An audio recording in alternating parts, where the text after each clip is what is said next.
Okay, so today we are going to talk about reconciliation in React. So, what is reconciliation? Let's understand that. Okay, so suppose I have some website, okay, like a social media basically.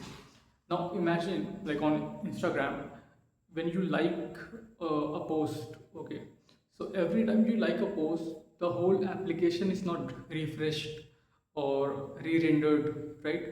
So only the like is updated, the count is updated. That from 5, okay, now I have liked it, so 6 like is done. Okay, so the like count is updated. So the concept of knowing what to update and what not to, because suppose if I like a post and the whole application is just updated, I'm watching a reel, I liked it and it got refreshed, and now the reel is gone, I want to rewatch it again, so I'll have to go to the activity and then I'll watch it.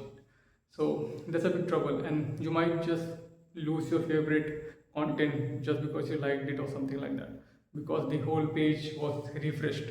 So getting a concept of the problem basically, that the user experience will be so ruined, it will be so fucked basically.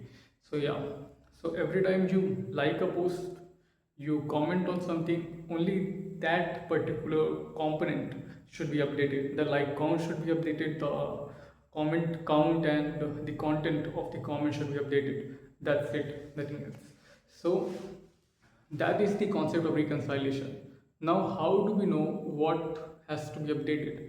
So, in React, the structure that we have in React is like a tree structure, like a pair, So, we have a tree structure, and if you see, like, I have this thing. So, this is like an HTML body or tree, okay? So, window document HTML head body, and like this body has div and things like that. Okay, so it's a tree based structure, that's what I want to show.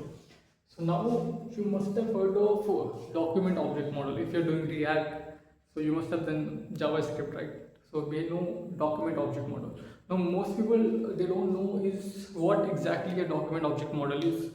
So it is also nothing but a tree-like structure where our component or our basically code is present in the form of node, because we make components and then we are working on it.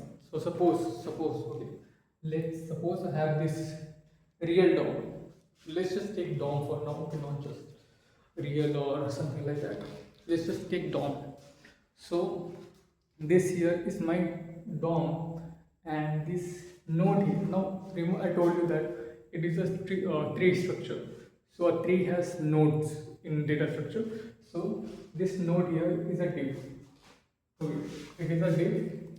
Let's remove this C. You can see a div here. Okay, so a div is here means a node which has a div right now. So that's nothing but a real DOM, and it has a div component. This div is nothing but a div of HTML. So a div component and some value in it. Now, what, like suppose this div here is a comment or a like div. Okay, so now if I'm using an application, okay, and I did a comment, so now this has to be updated. But how do we know that this node has to be updated? Only this node has changed. How do we know that? So that is the big question. So now this DOM is present in the React application, and we have one more extra DOM, which is virtual DOM. So now this virtual DOM in React is a copy of a real DOM, which has all the components in the form of node. So what we do is we take this virtual DOM and we store this virtual DOM in a memory. Okay, we make a copy of it. We store that virtual DOM in a memory. Okay, so React memory now has this virtual DOM copy. Okay, this is nothing but a copy of virtual DOM. Now suppose this div, okay, this div in my DOM is changed, like not in DOM, like what this div had, I told you it's a like or a comment give. So suppose I clicked on the like, so the like count has increased, right? So now what we will do is in the virtual DOM we will make changes. It will show what has been updated. So I did a like, the like count has increased. So let's say C. Okay, C is for change basically. So it has changed. So now my React memory has this copy. Okay, so it had a copy of virtual DOM. So now these two things. Remember, virtual DOM and the memory. Okay, React memory has a copy of virtual DOM. So the virtual DOM and the copy of virtual DOM in React memory is being compared. So we will see. Okay, we have a C here. We have changed this DOM, but we have not changed that in the React memory. So there are differences.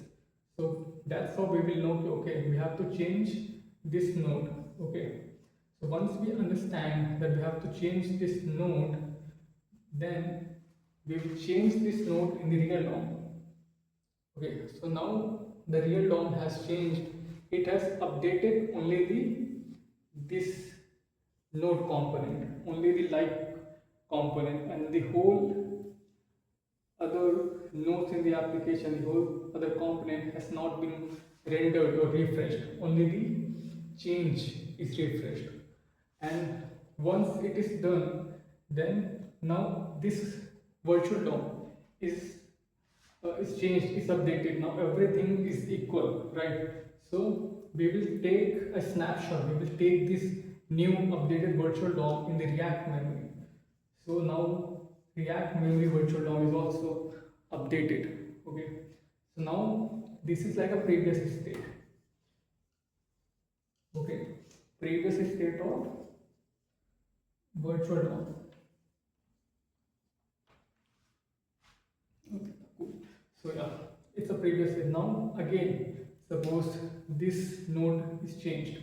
So this node is changed. I will compare this and this. So again, in the copy of the virtual DOM, it has not changed. I will change here, and once I know, okay, no, I will first change it here. First I will compare. Okay, this has changed. Now I know which node I have to update. So I will update this node, and once it is done, then I'll take the copy of the updated virtual DOM here. So that's how it works.